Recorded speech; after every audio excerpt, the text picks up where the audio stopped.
morning and welcome to NTA News. My name is Joy Ubani. This broadcast is reaching you live on Star Times Channel 103 and our social media platforms, YouTube and Facebook. Now to the news. Being a brother's keeper is a biblical command that all Christians must strive to obey if the society is to experience the needed growth and development. Clement Barikwi in this report find out how this principle is being applied in dealing with others.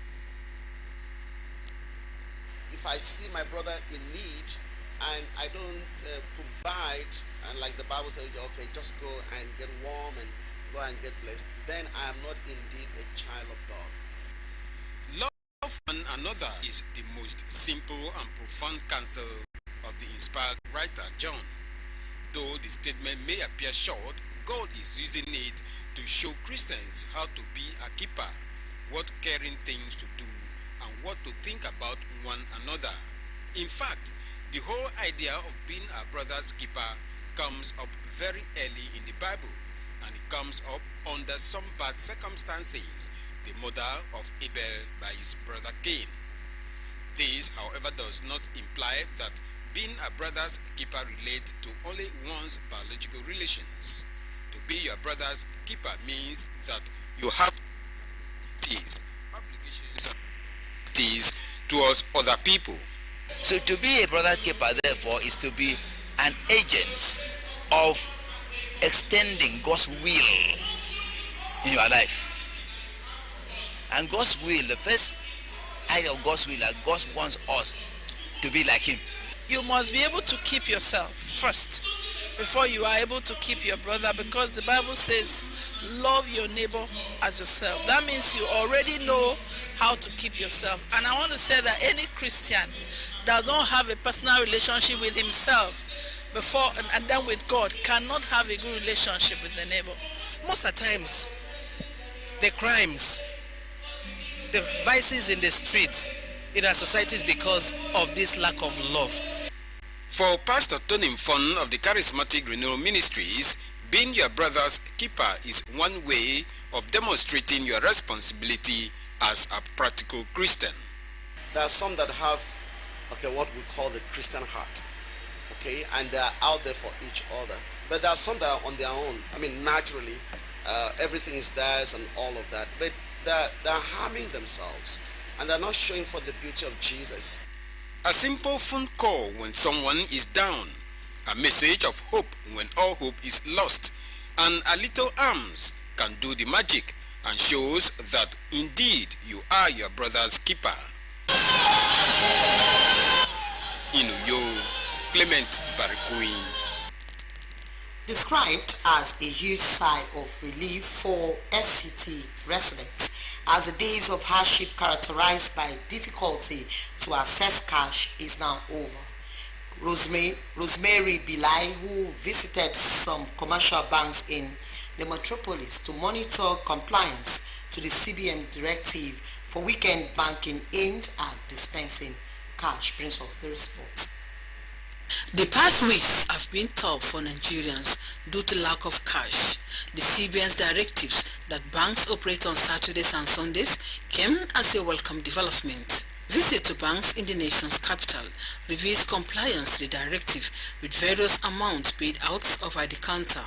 FC2 residents expressed gratitude for this development, which is expected to further open up the economy. Yes, very, very smooth transaction. I just walked in and got all I needed. I came around to get cash and I was able to get it. They appeal to the federal government and the CBN to sustain the directive over the long period until the situation normalizes. The central bank will continue with this tempo so that Nigeria should not be pushed to the wall when it comes to issue of cash. I'm very, very happy.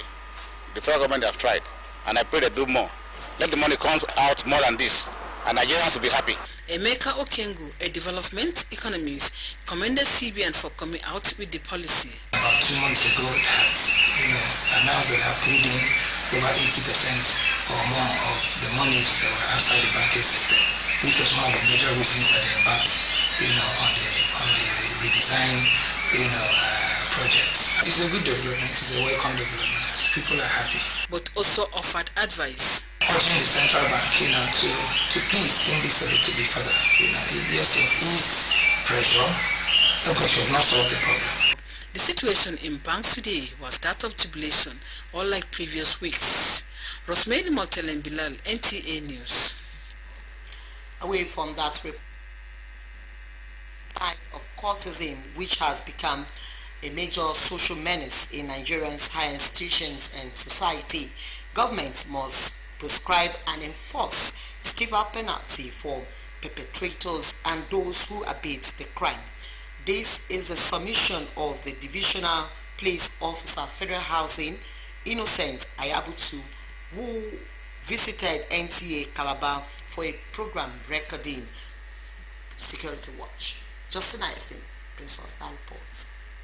The increasing rates of cultism in the society has become a growing concern, with the menace said to be the major cause of violence, killings, robbery, maiming and death in many cases. A security personnel who was in NTA Calabar to feature on the program Security Watch says cultism has taken a different dimension as cult activities are now carried out in public or promoted on different social media handles to garner membership. If a cultist dies, for instance, government should make a legislation so that the body will be confiscated. If somebody uses his house or his premises for cult activity, government can confiscate such houses for public use. Worried by the trend, the police officer who had published a 59-page book on the title Dangers of Cultism has also reached out to primary school pupils and secondary school students, enlightening them on the ills of cultism, all in a bid to curb the menace. Once they join cult, they will be audacious, and items will be missing at home. For instance, every cultist is made to pay dues regularly, and since they don't have money to pay, they may resort into stealing of their mothers, parents' money, phones, other items in order to sell for them to pay for the dues. To nip cultism in the bud, the security personnel advise parents to watch out for strange behavior in their children and seek help on time. In Calabar, Justina Etam, NTA News. Now, after 9 months of nurturing babies in the womb, mothers are said to have this special love and feelings for their newborn. Where then is the feeling of a mother who abandons her baby after giving birth, not minding what becomes of that child? Clement Barikwi brings us a trending story at the University of Uyo Teaching Hospital, where 6 children have been abandoned within 1 year, and it's a cry for help.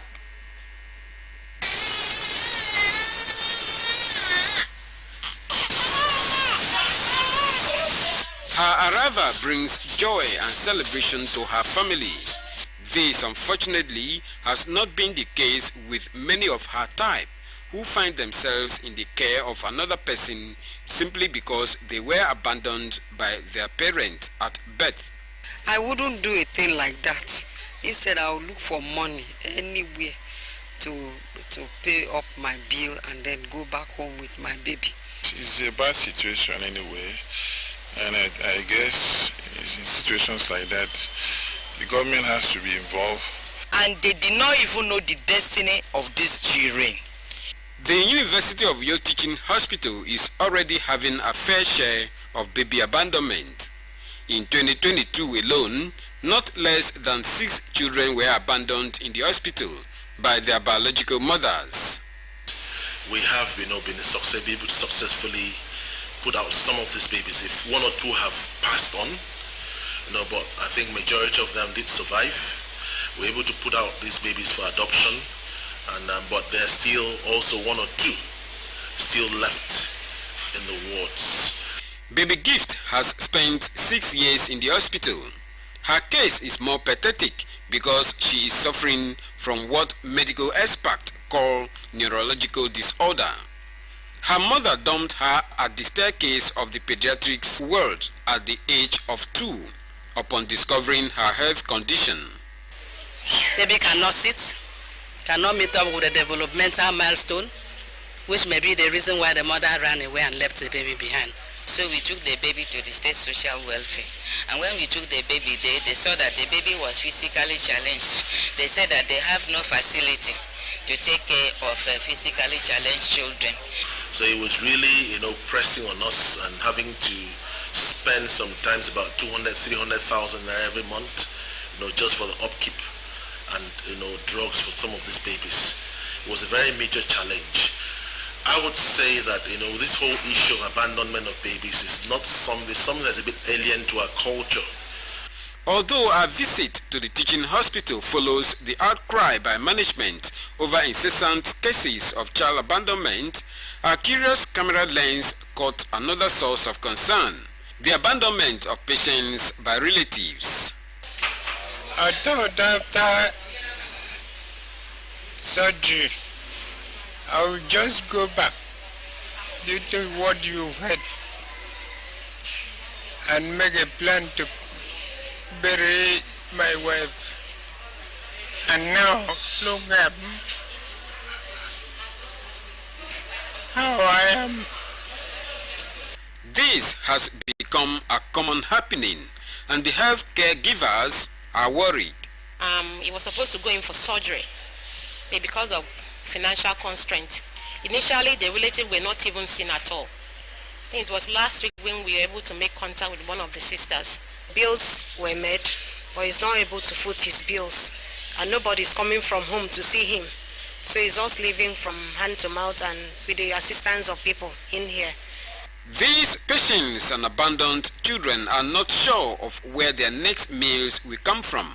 But the establishment of a social security net by governments at all levels, according to the hospital management, may just be their lifesaver.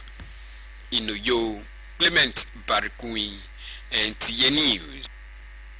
Nigeria is rated 27th among countries in the world where female genital mutilation, also known as female circumcision, is practiced. Basi Taikpa in this report uncovered the math behind the age-long practice described by many as dark age causes in the 21st century. The reports. Genital mutilation refers to the partial cutting or entirely removing the external female genitalia. This tradition passed from one generation to another has raised brows and set tongues wagging in disbelief. The part they cut, people believe if a woman has that part, it will make that woman promiscuous, and that's not true. Secondly, if the head of a baby hits that part at delivery, that part is called the clitoris, that the baby will die. It is also not true. The question is, why mutilate a woman? Shockingly, recent evidence-based data from the World Health Organization indicates that 91.5 million girls and women above 9 years in Africa are currently living with the consequences of female genital mutilation. An estimated 3 million girls in Africa also risk undergoing female genital mutilation every year. It is said that he who wears the shoe knows where it pinches. Who else could tell the story of female genital mutilation than the woman who has gone through the process? 45-year-old Christy had her genital part cut by her mother at the early years of her life. She has 3 daughters, and out of ignorance also subjected her first daughter to the same practice just to fulfill cultural demands. And the belief in my tradition then is that if a woman is not done, that she will be loosed. And they also believe that giving birth will be difficult. So it was done. Christy is not alone. Lola here shares her own experience. I was caught, my sisters were caught, my mom, my aunts, practically everybody, that I know were all caught. And I realized that it had no benefit to us because the whole idea is patriarchal, and it has a lot of side effects on the female. I went through forced cesarean section, and people need to understand that these are harmful practices and it's against the woman's rights. There are laws against the practice of FGM, and if people do this and they are caught, they are either liable to pay a fine of 200,000 or to go to jail for 4 years. There is a belief in some quarters that the practice of female genital mutilation is to reduce the woman's libido. But does this really work? But we found out around, we've asked, we've done the research, we've asked people we've asked survivors have been there to speak to people that, no, that is no, it does not have any benefits. Especially as it's been done in some of the remote areas, villages, it's a terrible practice. However, we met Regina Duru, who has been trained as a cutter since childhood to take over from her grandmother. Fortunately, she boldly decided that the practice must end in her generation.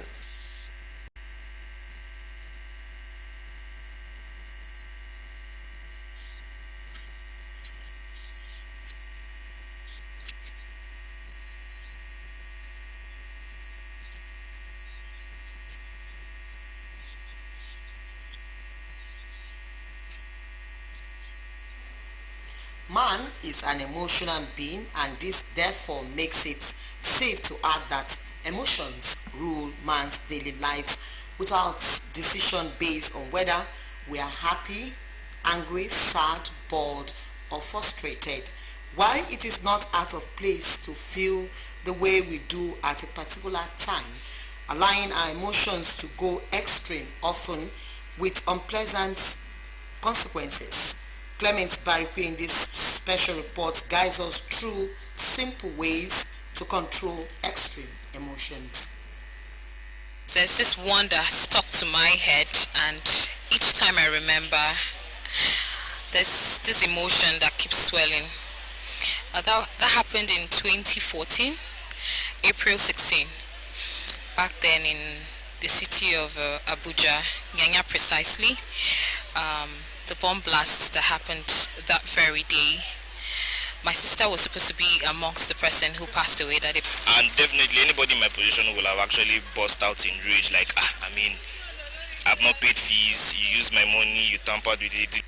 Abasiama Cyril and Emmanuel Gabriel had incidences that left them in extreme emotions, and the memories still live with them till date. They were able to control their extreme emotions, but this may not be the case for many people. For others, theirs could come in the form of love, hate, anger, trust, joy, panic, fear, and grief, depending on the event one is reacting to at that moment. Though emotions describe psychological state, they are generated subconsciously. We are taught to contain our emotions and not to weigh our hearts on the sleeve. So I try to do that. Once you do things out of anger, out of temper, those things you do, one way or the other, cannot go back to the way they were before. It is a simple situation.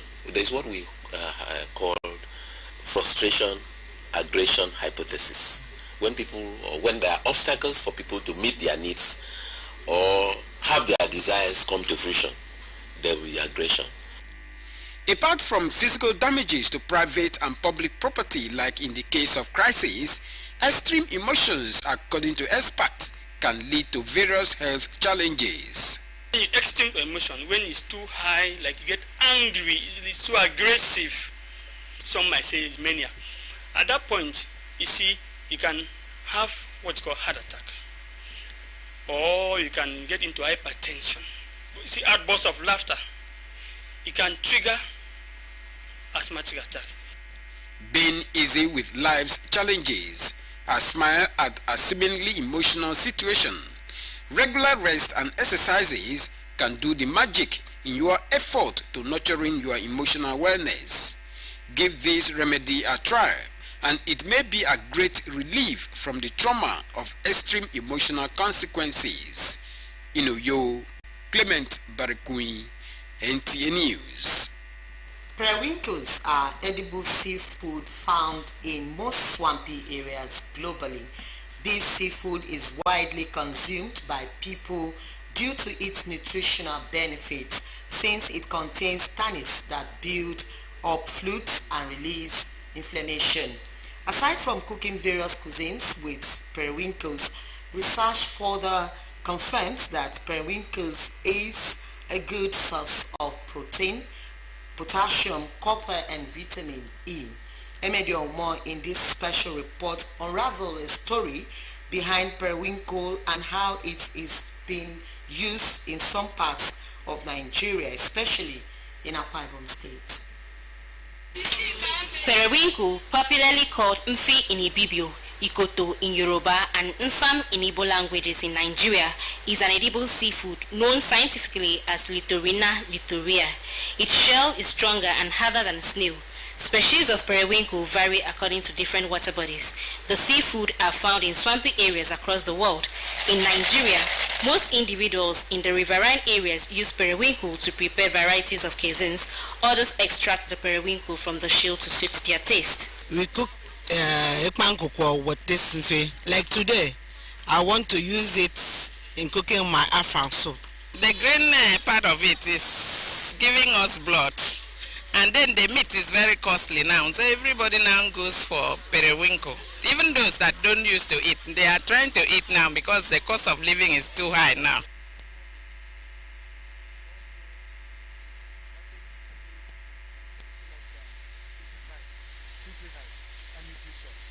If you cook urofele, which is okra, you can put periwinkle. Even afang, you can put the periwinkle. In short, periwinkle is a very nice. It puts some spices in periwinkle. You will enjoy the soup.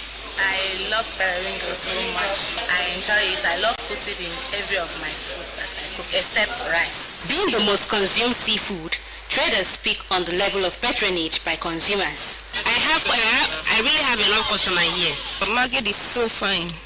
People already buy it now. We sell for bag 12,000. The day size by size 12,000, 18,000, 9,000, 7,500, size by size. Medical experts say that the seafood constitutes all the vital vitamins that the body requires to function properly. Hence, the need for massive consumption of periwinkle. Periwinkle is another seafood that is highly nutritious, and that is because periwinkle contains magnesium as well. And calcium and magnesium is one nutrient that is needed for the growth and maintenance of healthy bones.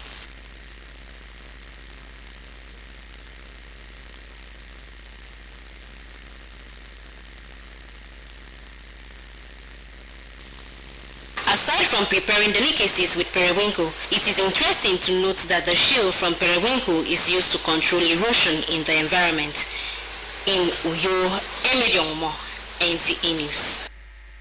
A former Chief of General Staff, Lieutenant General Oladipo Dia, is dead. The news of his death is contained in a statement by Prince Oyesimilola Dia on behalf of the family. The statement explains that the late Oladipo Dia passed on to glory in early hours of Sunday, 26th of March 2023. The Ogun State-born 78-year-old former Chief of General Staff under the military regime of late General Sani Abacha also served as a military governor of Ogun State. And that's the news. We thank you very much for being part of it. To be a star, let's join hands with NTA campaign to stand against rape and rapists. Until 7 p.m. for another fresh bulletin. Good morning.